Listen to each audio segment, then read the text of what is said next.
1200 Cameras from USSR by Suglob, Shaternik, Kochergin, 2009.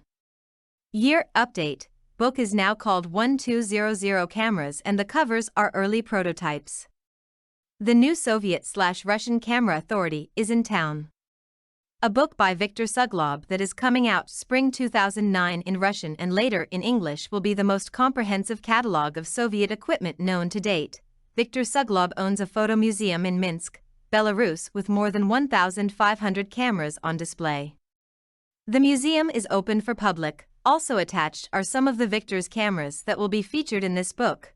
Book cover graciously provided by Viktor Suglob. This is a cover of Russian version. According to Viktor, the cover of English version will be different. According to Viktor, currently it is more than 1,200 cameras that will be features in this book. The book had been delayed a few times due to addition of new important material that was coming to light. As of December 2008, the book release is scheduled for spring 2009.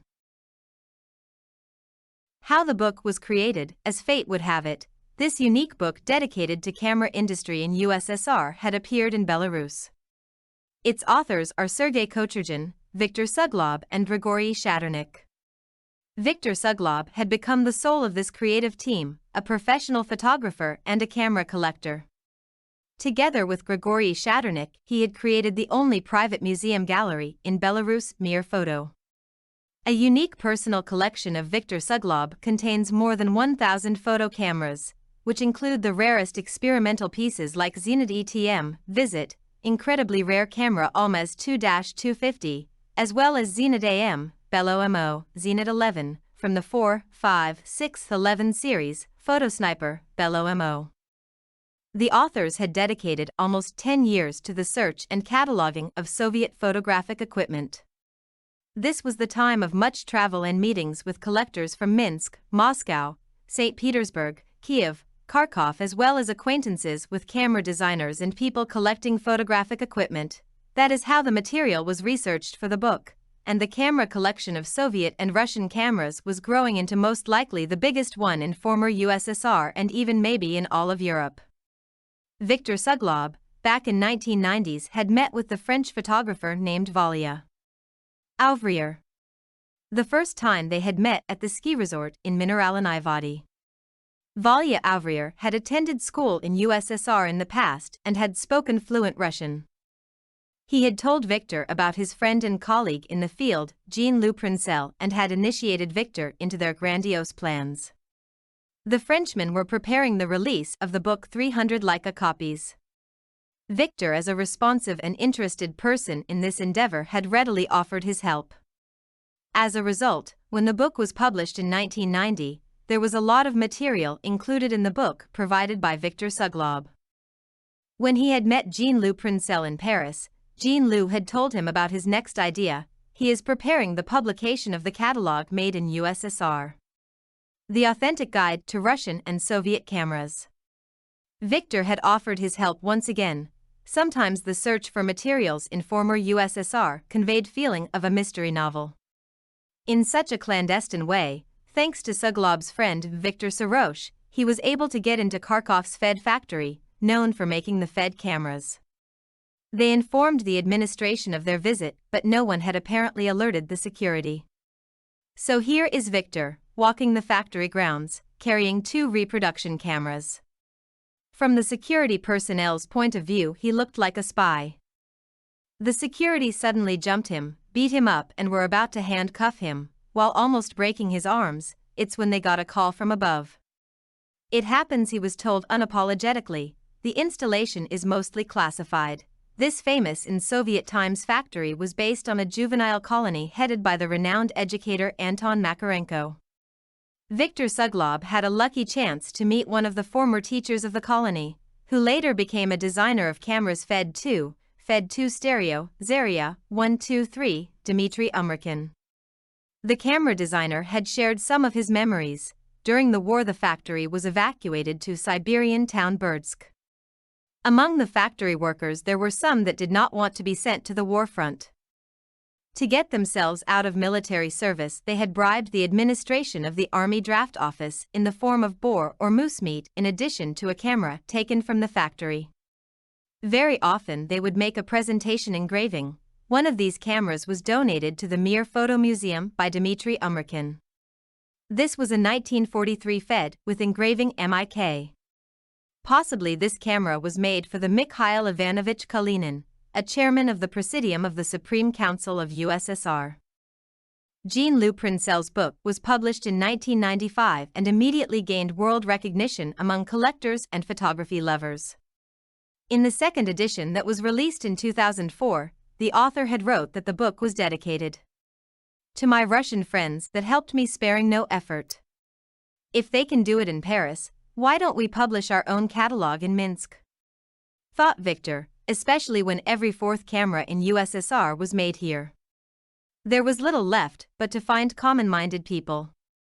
Soon such people had turned up. Grigoriy Shaternik became the second member of the team, who was Viktor's business partner, who had his doubts about the success of this endeavor. But what happened on Moscow's New Arbat, a popular arts and crafts district of Moscow, had convinced him otherwise. In a small kiosk where they would sell rare cameras there was a book by Jean-Luc Princel. The seller quickly boasted that he knows the authors of that book very well, including Viktor Suglob. Viktor at that point had taken out his passport and showed it to him. The seller obviously felt extremely embarrassed and awkward. But the presence of this book on New Arbat had made a strong impression on Grigoriy. In 1998 they had met Sergey Kochergin, a person very passionate about the history of camera industry in USSR and possessing a large collection of such cameras. This meeting had become a launching point in time for making the final decision on creating a detailed catalog. Here's what Viktor had said about Sergey Kochergin. He is like a gold miner, sifting through tons of unverified information to find a gold particle of the objective fact. Without his meticulous and donish work, the creation of this catalog would not have been possible. That is how the author team was formed. From this moment on they had started in actively accumulating the information and searching for rare and uncommon models. In 2007, during a consequent visit with Jean-Luc Princel and Valya Avrier, Viktor had informed them about the collected materials and planned publication of the catalogue of Soviet period photographic equipment, 1929 to 1991. Both Frenchmen had fully supported this project and decided not to pursue the publication of their own third edition of the book. A very interesting episode of the quest for rare cameras was the search for Belarus camera Recours 670. Viktor had phoned all possible leads for this camera, all the people that may have known anything about it. And finally, on 13th day, he had found a person that was at some point in time involved in assembly of such model, and he had photographs of it. Afterwards, a trip to St. Petersburg proved to be very successful, where Viktor had met Alexander Afanasiev. The team from Minsk had not only made a lot of photographs of examples for the book but also had acquired quite a few rarest pieces for their collection. A famous ophthalmologist, Leonid Balashev, had provided access to his collection, which contained rare cameras like Moment 20 Compacta. In Moscow resides a mysterious collector hiding under alias of Igor Moskvin. His father worked on Krasnogorsk Mechanical Factory with accredited camera inventor of Russian Soviet Federation Republic, Marenkov. Igor had first examples of cameras that had come off the assembly line. Eventually Igor had started selling off his collection. But something unfortunate had happened. Allegedly Igor was conned and part of this collection had disappeared. Since that episode he only talks to collectors via a third party. The first time Igor Moskvin had provided photographs from his collection were made with a point-shoot camera. The quality of shots was terrible.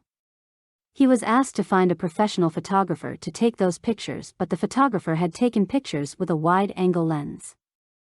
The distortion had to be corrected later on the computer. Nevertheless, this was such a unique material, containing information about cameras that were not known not only to the authors of this catalog but even to the veterans of the industry regarding some of the provided examples.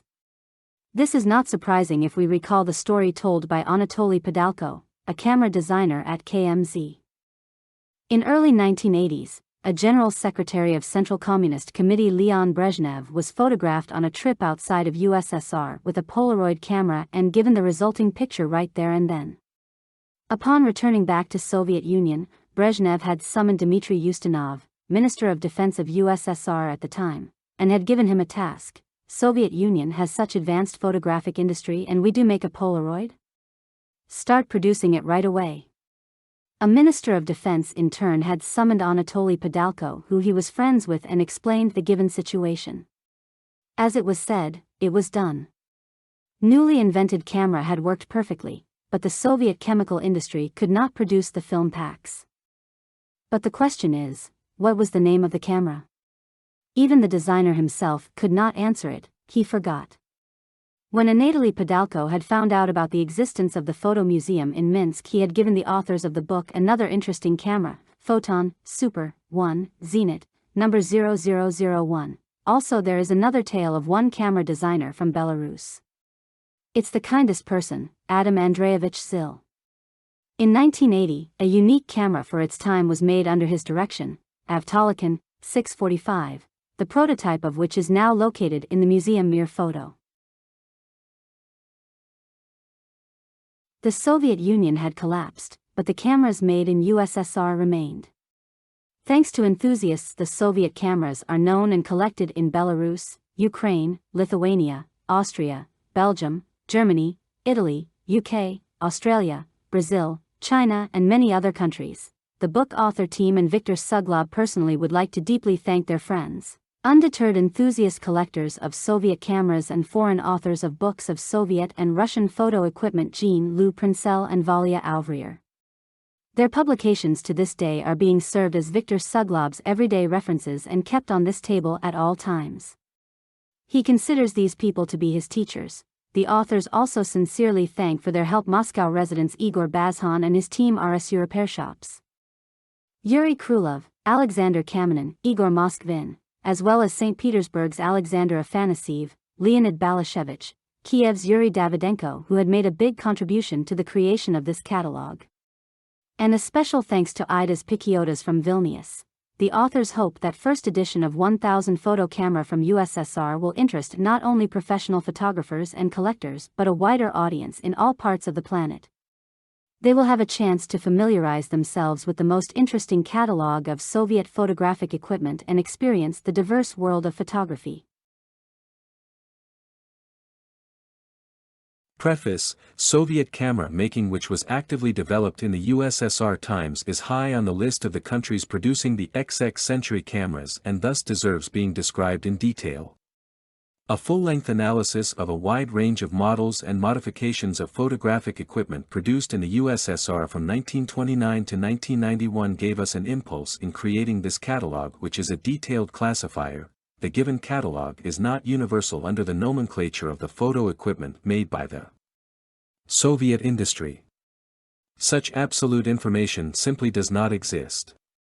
And it is clear, as almost all photo equipment in the USSR was made at the regime enterprises. Archival materials of some of them frequently are not accessible, or absent at all. Uniform classification of USSR cameras does not exist, consequently a practical material for creation of the catalog was made on private collections basis. Information was groped for from veterans who worked at plants manufacturing photographic equipment. Materials published in Soviet mass media in different times were analyzed. The catalog also contains a brief information about cameras for special purposes and cameras remade by amateur photographers, the history of creating this or that model, as well as detailed information about all the producers is not included in this catalog. Our attention is focused on the technical aspect of the question. The modifications and series of all the famous models of amateur cameras are described in details. To give you a clearer idea about design effort, the authors considered it suitable here to present structure charts and classification schemes, which simplifies working with the catalog. When compiling a catalog, authors faced the problem of getting precise information about the output quantity of cameras of this or that model. These data are either very conflicting or lacking. Quantitative assessment of the produced cameras is based on the information received from the plants, and additional information was given by veterans of these enterprises. At personal interviews it became clear that a lot of equipment was produced over and above official statistics. That is why the authors considered it proper to present quantitative data approximately. The series of cameras Zenit-D can serve as an example. According to the official data there were produced only 63 of them, but in collections one can find cameras with bigger numbers. For example, there exists camera with works number 700000130. Authors will be grateful for any given information on the Soviet photo equipment which was not added into classification of the given catalog. The structure of the catalog. For the usability of the catalog, the producers of photographic equipment are divided geographically into regional product groups. There are 4 of them: Moscow, Leningrad, Ukraine, and Belarus. Each group is described in the corresponding part of the first chapter of the catalog, where one can find detailed information about famous models of general-purpose amateur and professional equipment. The second chapter is devoted to special-purpose photographic equipment which was used for military defense, in science, medicine, aerial photography, and other purposes. The third chapter is dedicated to those cameras the authenticity and serial number of which are not confirmed, but they can be found in collections. There are also presented copies of rare models and cameras, made by amateur photographers.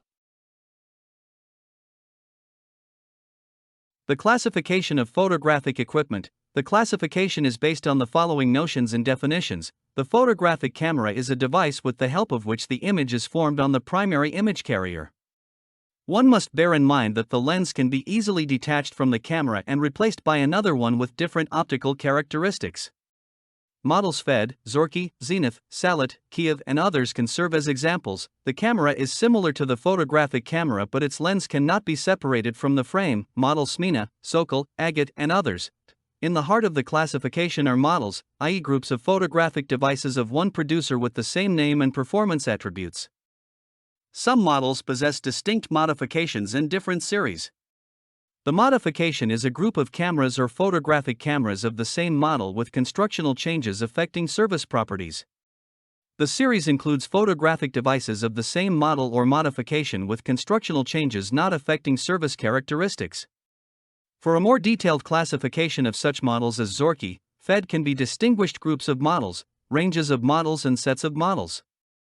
Some models can be included in the families basing on generalizing attributes. In each part of the first chapter of the catalog, the information is presented in the following order. In the beginning, a brief characteristic of the whole family and its structure is given.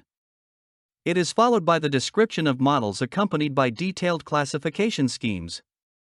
Each copy has visual information showing characteristic features. The information about models is presented chronologically starting from its appearance and up to 1991, marking the historical end of the USSR.